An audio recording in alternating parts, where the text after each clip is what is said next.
Hello, everybody. Welcome back to Learning as a Hobby. In this video, I want to finish up section 1.3 in the Simmons book. We're going to do some of the exercises from this exercise set from section 1.3. This way we can move on to, I say we, this way I can move on to classical mechanics for the next video. So let's start with the exercises here. Let me bring up what I wrote up before. So there's not a whole lot of exercises in this section, and they're all kind of similar. So I just picked ones that were sort of like, what's the word? Representative, I guess, of the particular questions. So question number 1 says, sketch each of the following families of curves and find the orthogonal trajectories and add them to the sketch. So I did part B. I think, did I only do one of them from question 1? Yeah, I think I only did one.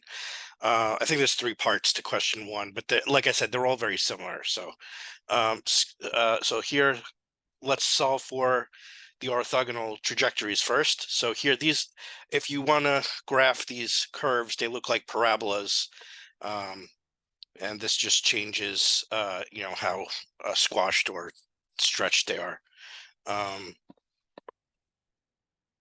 So if we can solve for the constant c here. We'll need that in a second to find the differential equation. So just following the procedure that he outlines in the chapter itself, start by differentiating with respect to x. So you get dy dx equals 2cx, and then replacing c with this expression here gives you the differential equation for the curves, which looks like this. Right, and then we want to find. Oh, sorry, this is the orthogonal curves. So the differential equation for the curves itself are dy dx equals this. And this is, I should have probably labeled this. This is the orthogonal ODE. So if you remember, the process for finding the orthogonal ODE is you replace dy dx by negative dx dy, and then you resolve for dy dx. And when you do that, you get this differential equation that we have here, and then we can solve that differential equation. It's actually separable, so it's easy to solve. And I did that down here. So when you solve the ODE,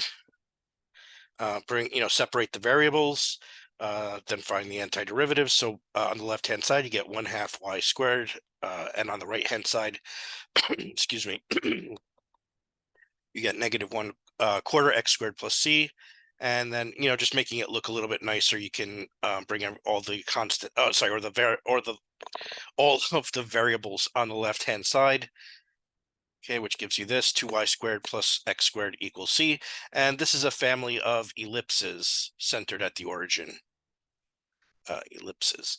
So if you, I didn't, he says draw the solution curves. I didn't draw all of them. I just drew one pair, but you get the idea from this. So for example, this is when both of these are for when c equals 1.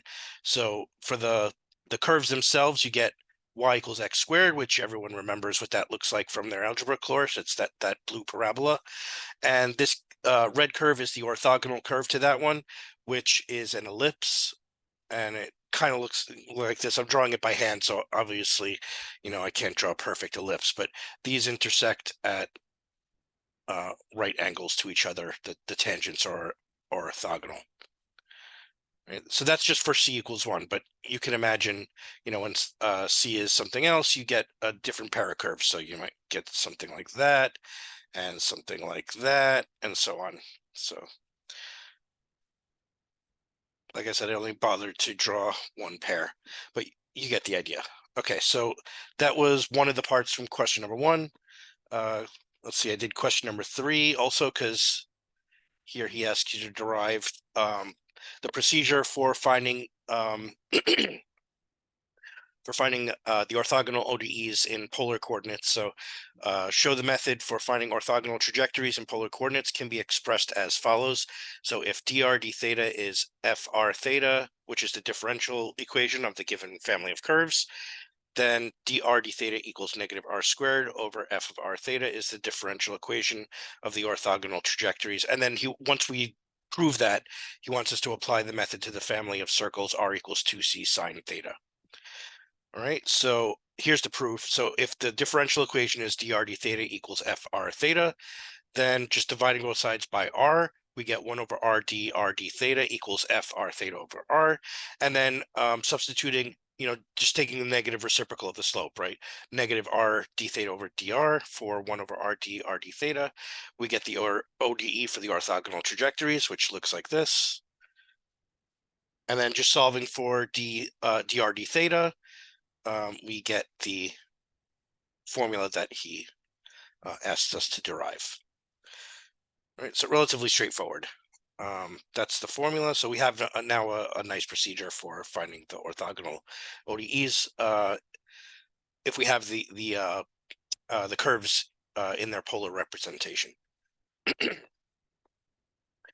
Okay, so apply this to the set of the family of curves r equals 2c sine theta, which is the set of circles that are, let's see, if you turn this into Cartesian coordinates, x squared plus y squared equals 2c. Well, actually, you'd have to multiply through by r. This would be y here. So this would be actually the set of circles that are centered on the y-axis. They have to actually pass through the origin too. I think in this section, when I was drawing these, I was drawing them like that, which is actually not correct. They actually have the radius of the circle is equal to its distance from the origin. So they're all centered on the y-axis. The center lies along the y-axis, but they are tangent to the x-axis at the origin, and they go this way too. Okay, so that's what the curves look like.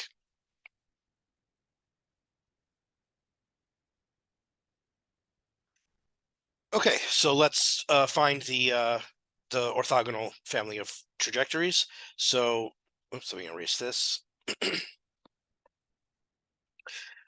Solving for c first, because we're going to need to plug that in to the differential equation in a second. So differentiate this with respect to theta. You get dr d theta equals 2c cosine theta. And then we plug this expression in for c over here and simplify. And when we do that, we end up with dr d theta equals r cotangent theta. And that means that fr theta is r cotangent theta. And then we can just apply our procedure that we just derived in the first part of the question. All right, so the orthogonal trajectories have differential equation dr d theta equals negative r squared over fr theta, which in this case is r cotangent theta. So we get dr d theta, when you simplify, is equal to negative r tangent theta. That's a separable differential equation, so it's easy to solve. 1 over r dr d theta equals negative tan theta, which is the same thing as negative sine theta over cosine theta. Do your integration, you get ln of absolute r equals ln of absolute cosine theta plus ln 2c. Again, the reason I'm doing this is I explained why I was doing this in the chapter, and actually I made a typo in the chapter also, so I might as well fix that here. I think I wrote log 2c. It should be ln. It should have been in the example in the textbook. It should the example in my summary should have been ln2c. It's hard to keep track of I mentioned this before in a previous video, but when he talks about log in the book, he means the natural log. So meaning, ln of x means log base e of x. But instead of writing ln of x in this book, he writes log x. So it's easy to forget to go back and forth. So here because I'm used to writing ln, I'm just going to stick with ln and avoid using his notation, just because it's very likely I'm just going to make mistakes if I do that. Write one thing when I mean another thing. So okay, so again, this is just as arbitrary as a constant c, because the natural log is onto the real numbers. And the reason that we're doing this is because we want that the orthogonal family of curves to also intersect at the origin. So there'll be circles that look like this.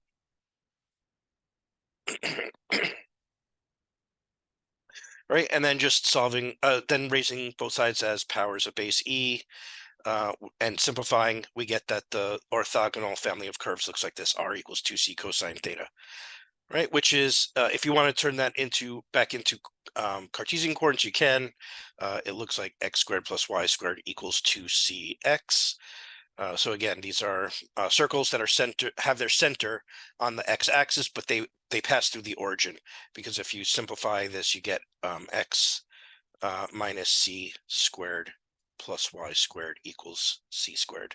So like I said, they all pass through the origin and they're centered on the x-axis. All right, so that's question number 3. Has just a slight proof in it. Question number 4, use polar coordinates to find orthogonal trajectories of the family of parabolas r equals c over 1 minus cosine theta for c positive, and sketch both families of curves. All right, so let's do that. So again, this is written in polar coordinates. So dr, if we take the derivative with respect to theta to get the differential equation, we get negative c over sine theta divided by 1 minus cosine theta squared. That's by the chain rule. And simplifying, plugging, if you solve for c here, you get c is equal to r 1 minus cosine theta, and plugging that in for c over here and simplifying, you end up with this expression. Okay, so dr d theta, then we can find the orthogonal ODEs by using our procedure that we derived a second ago. You get negative r squared 1 minus cosine theta divided by negative r sine theta, and you can cancel one of these r's and you can cancel the negatives.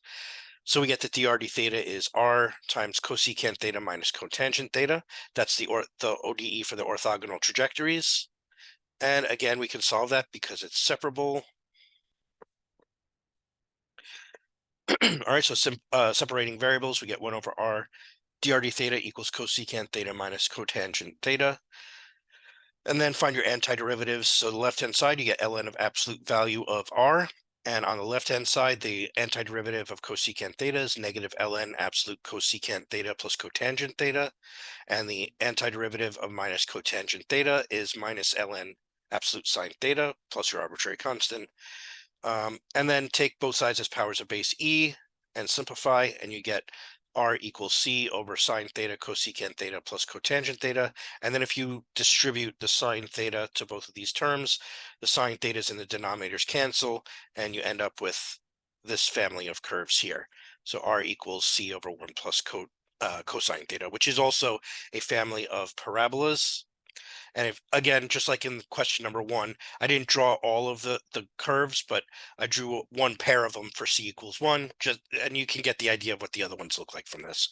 So the blue curve is r equals 1 over 1 minus cosine theta. So again, for both of these, I just chose c equals 1, just because they're the easiest ones to draw. And the red curve is the orthogonal trajectory to that one, which is 1 over 1 plus cosine theta. So notice that I mean, I didn't draw it very good, but the tangent lines here should be orthogonal. But if you're drawing something by hand, it's not going to be that accurate. Okay, so that's what the orthogonal families look like. Okay, so that was number 4. There was a bunch of parts to number 6, and I did a bunch of them just because they were kind of fun to do. I didn't do all of them. Because there was a lot of parts to question number 6. But most of the problems I did in this section came from this question, just because there are so many parts. But let's go through a few of them. So 6 says, find the curves that satisfy each of the following geometric conditions. Right. So in order to do that, we have to find the differential equation and then solve the differential equation. All right, so part A says the part of the tangent cut off by the axes is bisected by the point of tangency. So I just drew a picture here so you can see what a particular tangent line looks like. So this is the point XY here. That's the point of tangency. Right, and then note I drew the double lines here just to show you that this length here is equal to this length here. right? So that's, bisect means cuts in half, right? Okay, so that means that the slope of the tangent line, dy dx, so this is the tangent line here,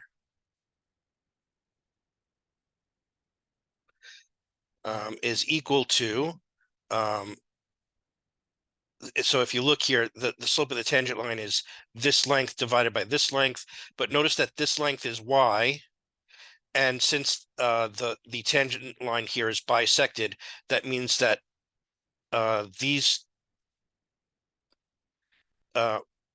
these have to be the same, and also these have to be the same. So that means that the slope of the tangent line is y over x. Negative y over x, because the tangent line is decreasing. So the slope of the tangent line is you just get it from the geometry. And once we have the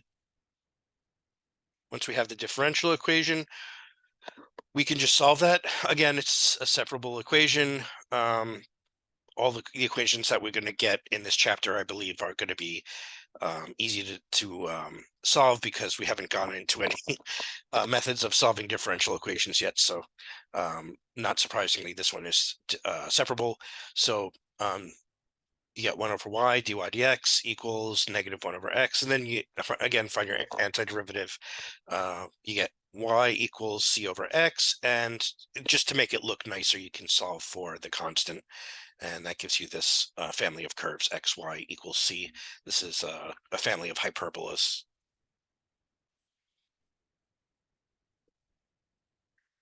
Right? So in other words, they look like this, and so on. All right. That was, what was that, part A? Next one was part C. I think I skipped over B because it's very similar to part C. C says the projection on the x-axis of the part of the tangent between xy and the x-axis has length 1. So here there's actually two cases that you have to take into account. One case is when the tangent line has negative slope. So here the slope is negative, and one when the tangent line is positive, the slope of the tangent line is positive.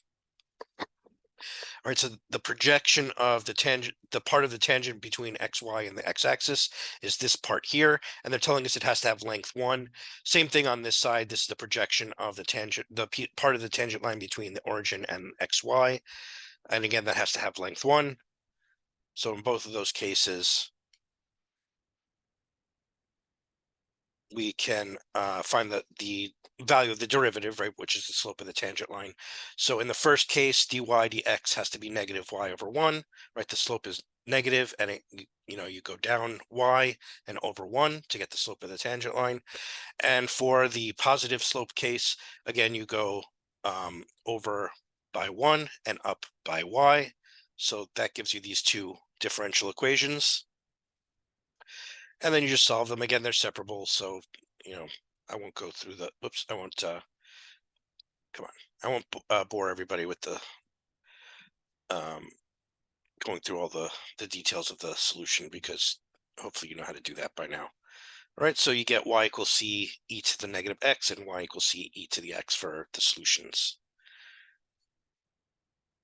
All right, for part D, the part of the tangent between xy and the x-axis is bisected by the y-axis. Okay, so again, I just drew a picture here so it's easy to see what's happening.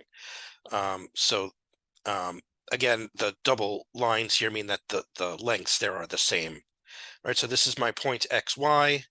That means that the distance, since these lengths are the same, that means that the x values here have to be the same.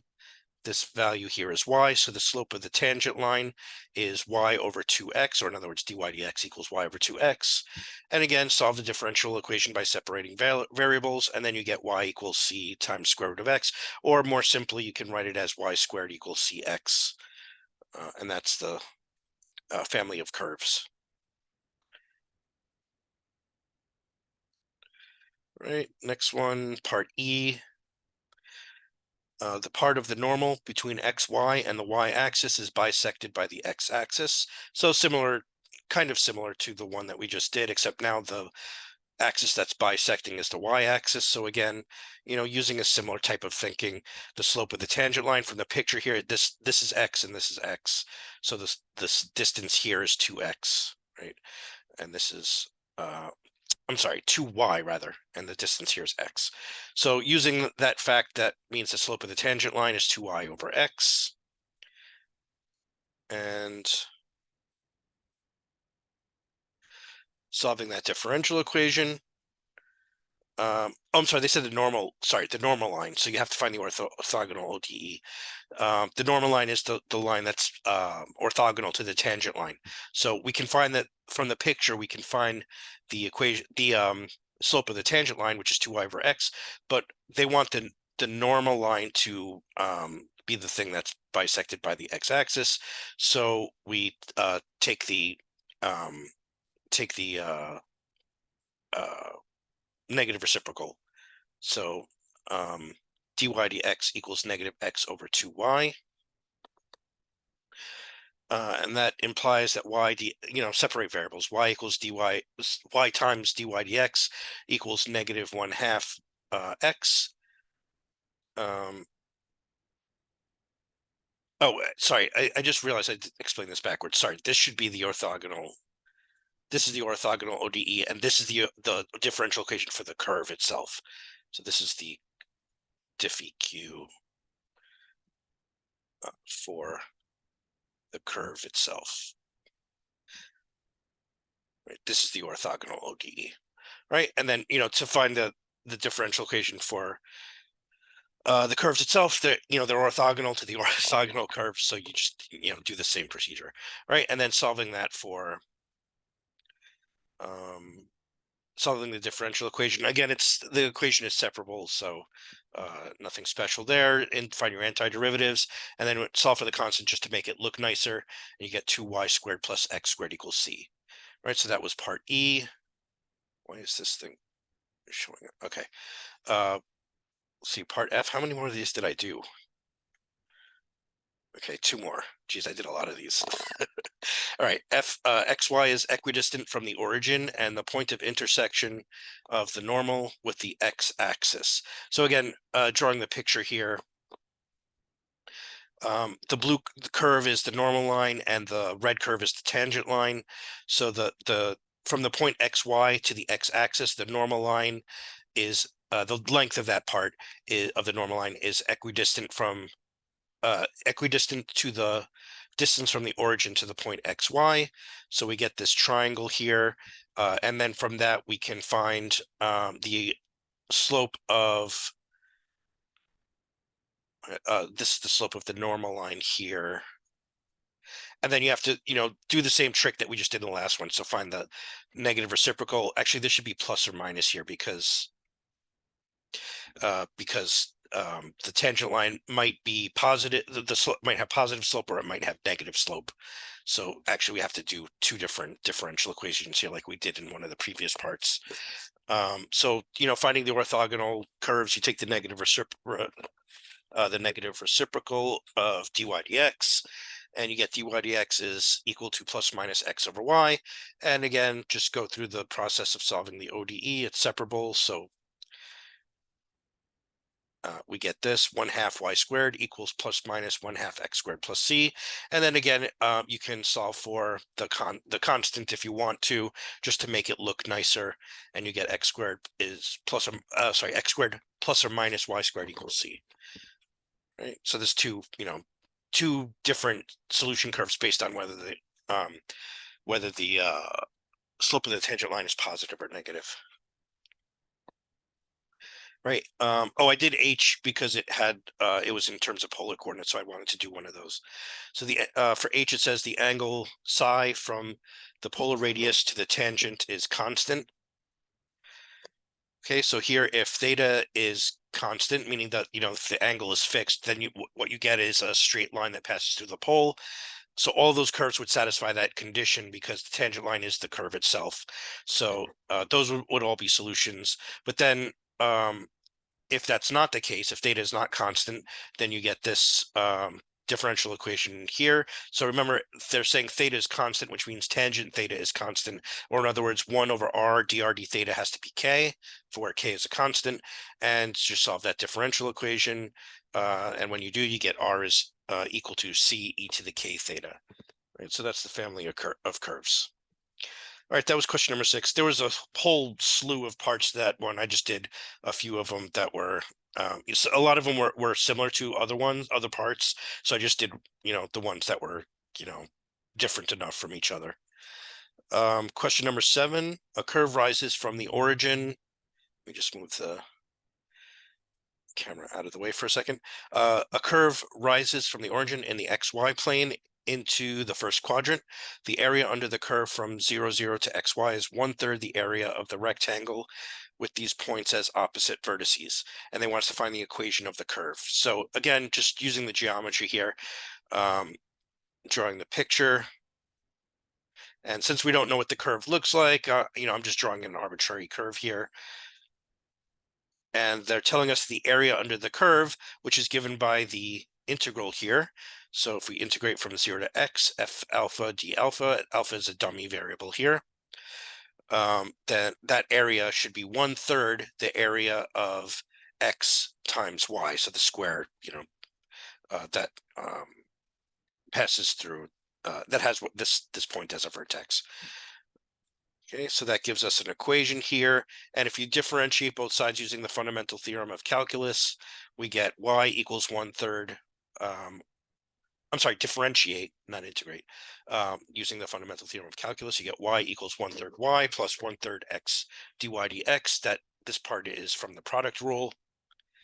And this is from implicit differentiation. Okay, and then just simplifying a little bit, we get 2/3 y equals x over 3 dy dx. And then to solve the equation, we separate variables, unsurprisingly enough. And when we solve that equation and simplify, we get y equals c times x squared. Right, so that's those are the solution curves for that problem. Right, question 8 is similar as well. 3 vertices of a rectangle of area A lie on the x-axis at the origin and on the y-axis. If the 4th vertex moves along a curve, y equals y of x, in the first quadrant in such a way that the rate of change of A with respect to x is proportional to A, find the equation of the curve.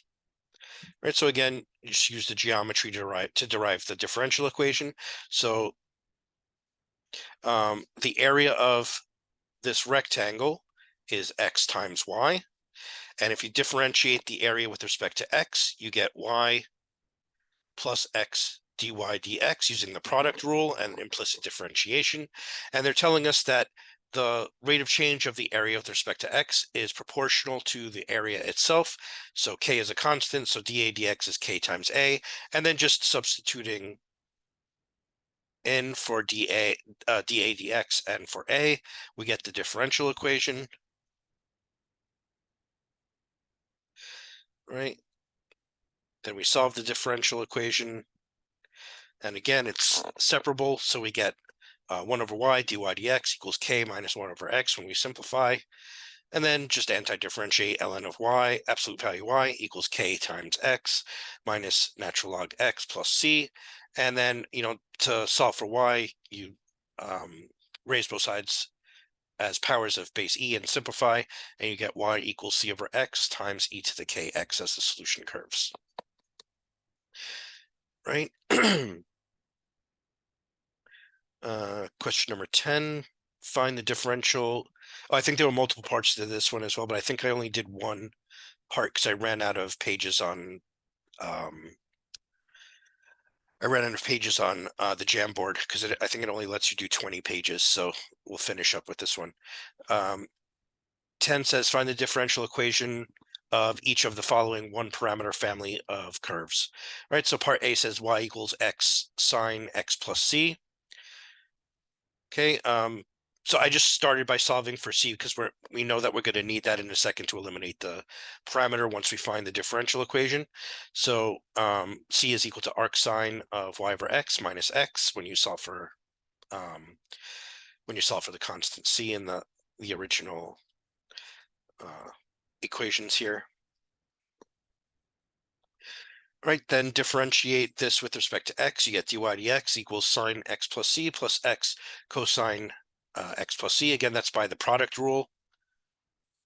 And then replace the instances of c with this expression here, which gives you this. And then we could construct our triangle here to figure out algebraic expressions for these things over here. And I just realized there should be a parentheses here. All right, so when you simplify that, you find arc sine of y over x is y over x, and x times cosine of arc sine of y over x, again, just using the triangle, that gives you x times square root x squared minus y squared over x, and the x's cancel.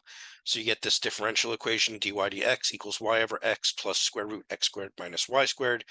And if you want, you can make the equation look a little bit nicer by multiplying through by x, subtracting y, and squaring both sides, and that gives you this equation here.